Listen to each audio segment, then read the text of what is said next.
Hello guys, welcome to Ashley Lancelot Show. We're gonna be talking about the Soulja Boy consoles. Basically, not really consoles, basically emulators, emulator system. A lot of people were talking about it on YouTube. Even my friends and buddy were joking around. I'm gonna get the Soulja Boy. You should go get it. I'm like, no, I'm not spending 150, 200 to $300 for it. And every other day I'm seeing new and new like thing he announced for it, but they're not new, they're old. There's a couple years old. Even the fuse is a couple years old.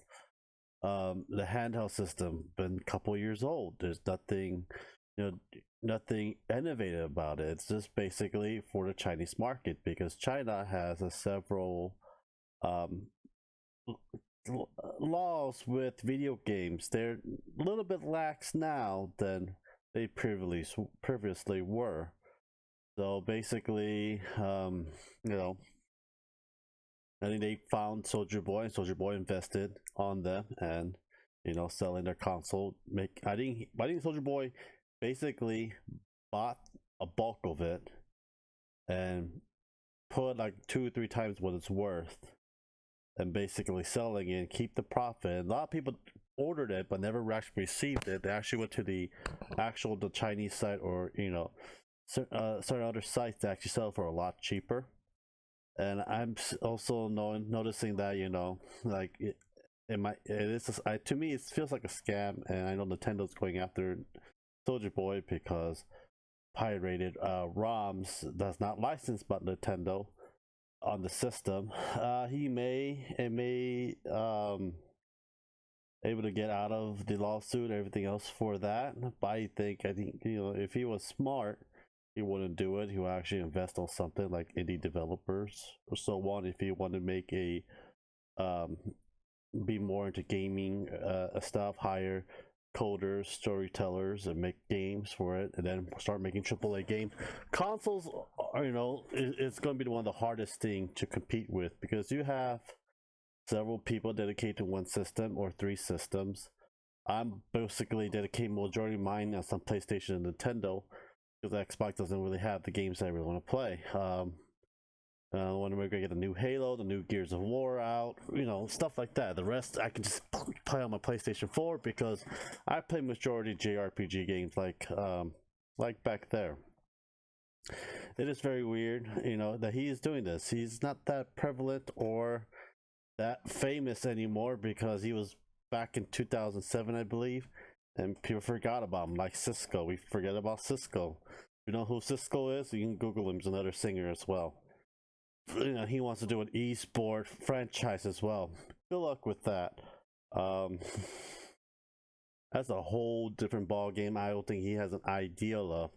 I think just throwing money and hopefully we get a nice return back. But I can see it going downhill very fast, very soon.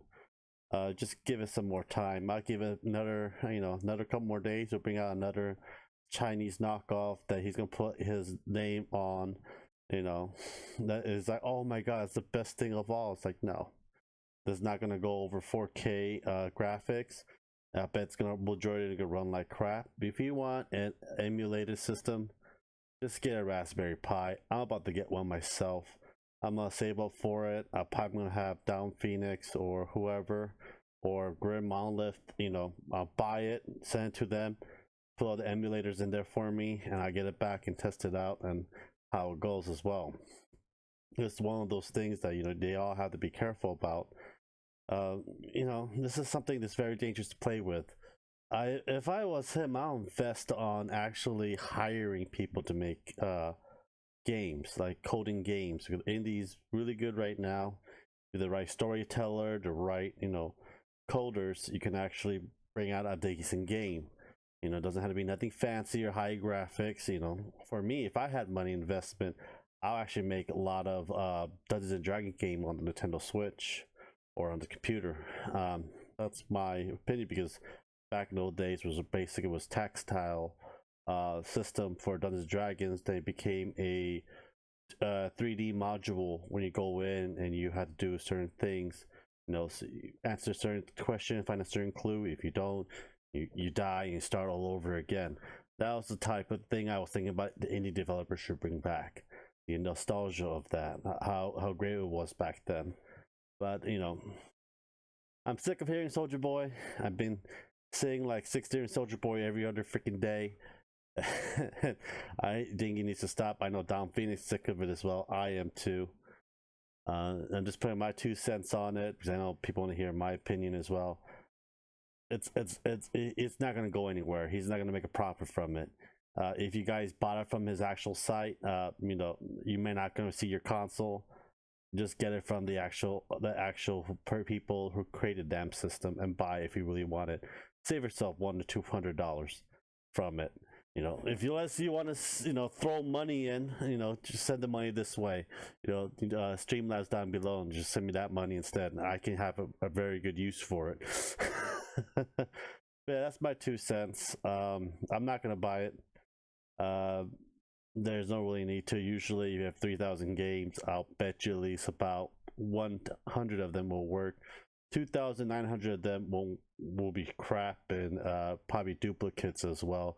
Like every other Chinese, like 301, 501 I got for the Game Boy back in the day, Super Nintendo back in the day, stuff. They had those cartridges made from China. They were mostly like majority that don't work, or all of them are basically duplicates, and just put a different name on it. Well, let me guys know what you guys think about this. I want to hear you guys' thoughts. Hope everyone have a Merry Christmas and Happy New Year's. See you guys later. Bye.